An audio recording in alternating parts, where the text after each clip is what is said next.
Well, good morning. It's Tuesday morning. Moto Tire is open on Tuesdays. We're taking the rear wheel off this bike to take it up there to have them put new rubber upon the wheel. And then hopefully we'll get it back today and we'll flip the bike around and take the front wheel up and get it new rubberized. I have all the new tires, or both the new tires are over here. And that's what we're doing right now. Kevin is getting ready to break it free. We've actually taken a picture of the whole rear axle assembly because it's not good. It's not original, and we have to be real careful. So that's where we are. Going to get this wheel off and get new rubber put upon it. Well, it's only 8:15 in the morning, and we actually have the rear wheel off the gold bike, but Moto Tire doesn't open till 10 o'clock. So we're going to do a little fooling around here, and then Kevin's going to go ahead and leave, and I will take the tire up to Moto Tire at 10 o'clock and see if I can leave it or if they can do it. Have to be back here by 11 because this bike is theoretically going out at 11 o'clock. So that's the morning. And if we can get the rear tire done this morning, I can spin the bike this afternoon and maybe get the front tire done. So that'd be really cool to get this the gold bike complete enough to do a test ride maybe tomorrow. And that's the way it is. And the adventure continues. It's quarter to 11. Moto Tire opened at 10. I was sitting on their front door when they opened at 10 and have the new rear tire installed on this motorcycle. There it is. Isn't it pretty? Nice looking tire. Okay, so it's spinning. Let's spin it here hard. Hit the brake, and it comes to a screeching stop. There you go. When I get the chain, I will adjust the chain, adjust the tension, and that'll be complete. In the meantime, this bike is supposed to go out between 11 and 12. We'll find out. As soon as it goes out, I'm going to spin the bike around right now. I'm going to spin this bike around and take off the front wheel. So I'm going to do that turnaround right now while waiting for the 11 o'clock goes out to show up, and then we'll hopefully get that out, and then we will take the front wheel up to Moto Tire and have them put the new rubber on that wheel. So that's where we are. I'm going to turn this bike around now and take the front wheel off. All right, it's quarter to 12. I've got the bike turned around. Rear tire has been replaced. I'm going to pull the front wheel off now, take it up, get the new tire put on it. All right, it's a few minutes after 12. Front wheel is off. Going to take it up to Moto Tire and have the new tire put on. All right, it's 2:15. Yeah. And the front wheel is installed and looking good. I'll give her a spin.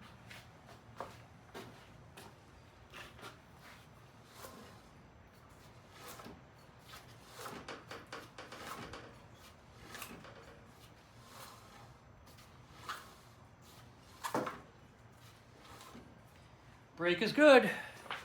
Spin is good. I'll show you what I did to the little Allen bolt that was rubbing against the wheel here. If you look very closely, let's see if I can focus down right into there. You can see that there is a gap between that silver Allen head and the wheel now. I took about 20-30 thousandths off the head of the Allen screw bolt, and we have a nice gap. It will not rub against the wheel anymore as it was. So bike wheel spins good, brake works good on the lift, and the bike at this point in time, theoretically, we've done everything that the client has asked for, and maybe we'll do a test ride tomorrow. I was asked by somebody to do a close-up video of the bike, and I will do a walk around and show you some of the details of this bike. The workmanship on this bike is just gorgeous. The bike itself is interesting, and the guy, whoever put it together, did really good work. So let me get these there. Okay. For example, here's a steering damper. Very nice bracket in there. Very nice bracket up here. That's a custom-made bracket. Okay.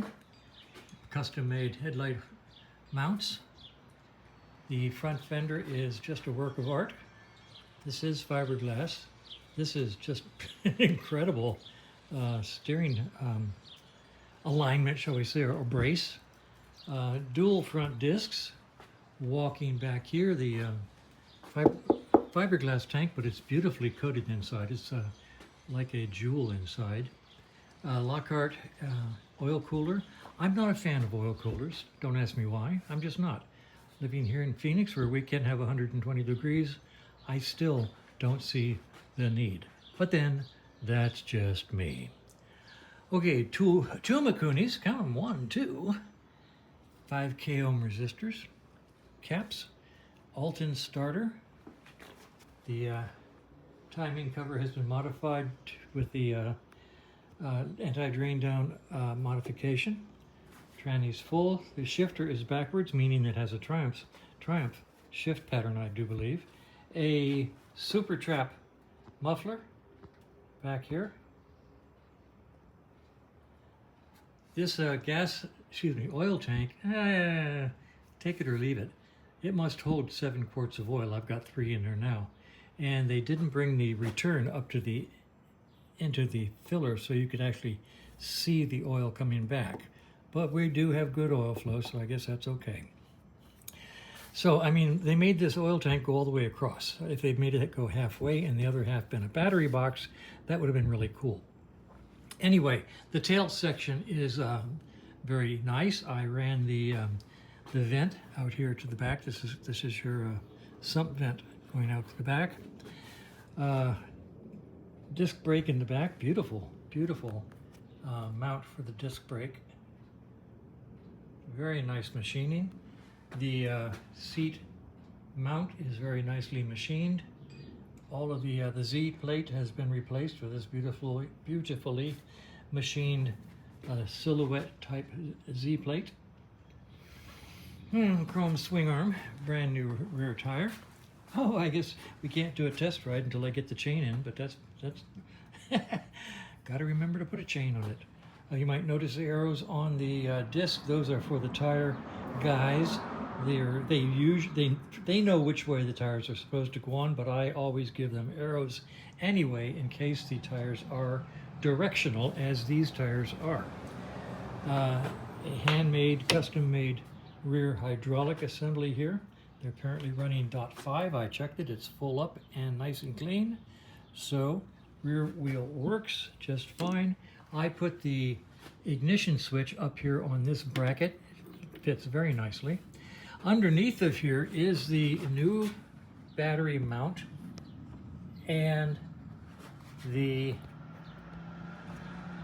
starter relay and the ignition switch. It's all up under there. I'll get a flashlight and give you a better view in just a second.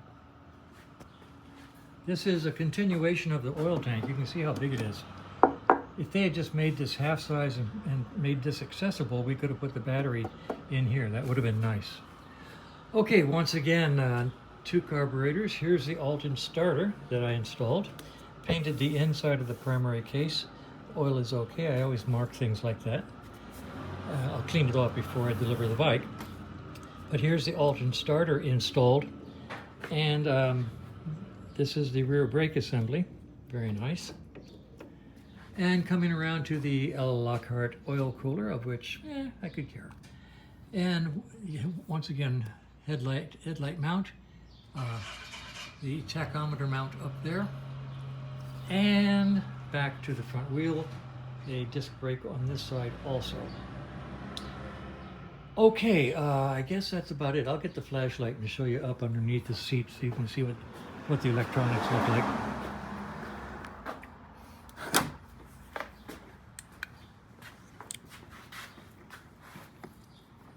set the flashlight there, and you might be able to see there's the battery up there with the battery box that folds down for access. The fuse is there for quick access. A spare fuse is on the side of the box. I don't know if you can see that up there somewhere.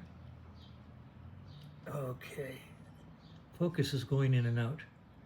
Anyway, and the looking through here, there goes the flashlight. All right, let me get that. Hello, flashlight.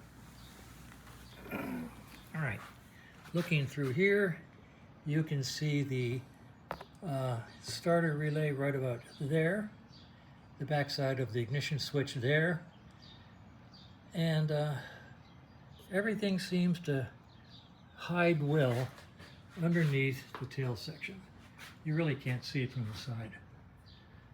So that's the tour of the bike, and gonna drop it down off this track, put it down on the floor, and I have to put this little blue bike back up for a few minutes, see if I can find what his problem is. But in the meantime, this will go back down on the floor pending the receipt of the rear chain. We'll put the chain on it and do a test ride, hopefully in the next couple of days. And that's the way it is. It's 2:20 in the afternoon, and as far as the Gold bike is concerned, I'm going to call it a day.